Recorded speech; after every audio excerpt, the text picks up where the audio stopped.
നമസ്കാരം, മെട്രോ മാറ്റിനിയിലേക്ക് സ്വാഗതം. മലയാളികൾക്ക് ഒരിക്കലും മറക്കാൻ സാധിക്കാത്ത പ്രണയ ജോഡിയായിരുന്നു വന്ദനത്തിലെ മോഹൻലാലും ഗിരിജയും ഒരുമിച്ച് അഭിനയിച്ച വന്ദനത്തിലെ കഥാപാത്രങ്ങൾ. മൊബൈൽ ഫോൺ ഇല്ലാത്തത് കൊണ്ട് മാത്രം ഒരുമിക്കാൻ സാധിക്കാതെ പോയ ഇരുവരും അന്നത്തെ കാലത്ത് തന്നെ ആളുകളുടെ മനസ്സിൽ ഒരു നൊമ്പരമായി മാറിയിരുന്നു. എത്രയോ പേർ ഇങ്ങനെ പ്രണയവിരഹം പേറി ജീവിതം തള്ളി നീക്കുന്നുണ്ടാവും. അങ്ങനെയുള്ള ആളുകളുടെ പ്രതിനിധികളായിരുന്നു ഗാഥയും ഉണ്ണിയും. അതുവരെ കണ്ടിട്ടില്ലാത്ത മലയാള സിനിമയുടെ ഒരു നായികാ മുഖമായിരുന്നു ഗാഥയുടെ. ആ കഥാപാത്രത്തെ അവതരിപ്പിക്കാൻ വന്ന ഗിരിജയെ പിന്നീട് ഒരു ചിത്രത്തിലും ആരും കണ്ടില്ല. എവിടേക്ക് പോയി ഗിരിജ?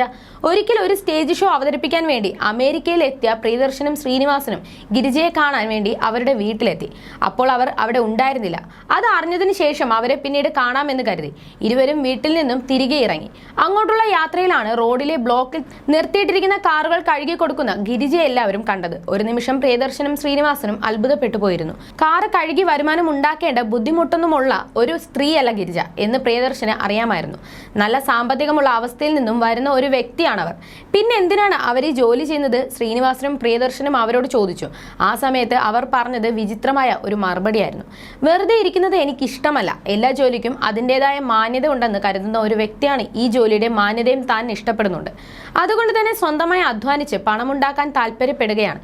അതിനുവേണ്ടിയാണ് താൻ ഈ ജോലി തിരഞ്ഞെടുത്തതെന്ന് ആ നിമിഷം ആ പെൺകുട്ടിയുടെ തങ്ങൾക്ക് വല്ലാതെ മതിപ്പ് തോന്നിപ്പോയി എന്നാണ് ഇരുവരും പറഞ്ഞത്. അതേസമയം മോഹൻലാൽ തന്റെ സിനിമാ തിരക്കുകളിലാണ്. എന്നാൽ നടന്റേതായി വലിയ സൂപ്പർ ഹിറ്റായ സിനിമകൾ അടുത്തൊന്നും ഇറങ്ങാത്തത് ആരാധകരെ നിരാശയിലാഴ്ത്തുന്നുണ്ട്. എന്നാൽ വരാൻ പോകുന്നതൊക്കെ വമ്പൻ ചിത്രങ്ങളായിരിക്കുമെന്നാണ് പ്രതീക്ഷ. പൃഥ്വിരാജ് സംവിധാനം ചെയ്യുന്ന എമ്പുരാൻ അടക്കം വരാൻ പോകുന്നതൊക്കെ ബിഗ് ബജറ്റിൽ ഒരുങ്ങുന്ന സിനിമകളാണ്. ലൂസിഫറിന്റെ റിലീസിന് ശേഷം മോഹൻലാലിനെ ആഘോഷിച്ച ഒരു സിനിമ തമിഴിൽ റിലീസ് ചെയ്ത ജയിലർ ആയിരുന്നു. കാമിയോ റോൾ ആയിരുന്നുവെങ്കിലും വലിയ വരവേൽപ്പ് സിനിമയ്ക്കും മോഹൻലാലിന്റെ മാത്യു എന്ന കഥാപാത്രത്തിനും ലഭിച്ചു. ലൂസിഫറിന് ശേഷം ഏറെ പ്രതികരണം ലഭിച്ച സിനിമ ദൃശ്യം 2 ആയിരുന്നു.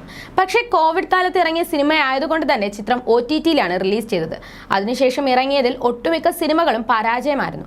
ഇതിന്റെ എല്ലാം കേട് തീർത്തത് കുറച്ച് നാളുകൾക്ക് മുൻപ് പുറത്തിറങ്ങിയ നേര് സിനിമയാണ്. ജിത്തു ജോസഫിന്റെ മോഹൻലാൽ കൂട്ടുകെട്ടിൽ എത്തിയ സിനിമ മികച്ച അഭിപ്രായം നേടി പ്രദർശനം തുടരുകയാണ്.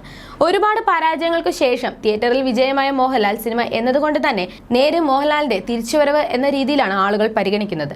പക്ഷെ നല്ല തിരക്കഥയും സംവിധായകനും വന്നാൽ മോഹൻലാലിനോളം മൂർച്ചയുള്ള മറ്റൊരു ആയുധവും മലയാള സിനിമയിൽ ഇല്ലെന്നാണ് സിനിമാ പ്രേമികൾ പറയുന്നത്.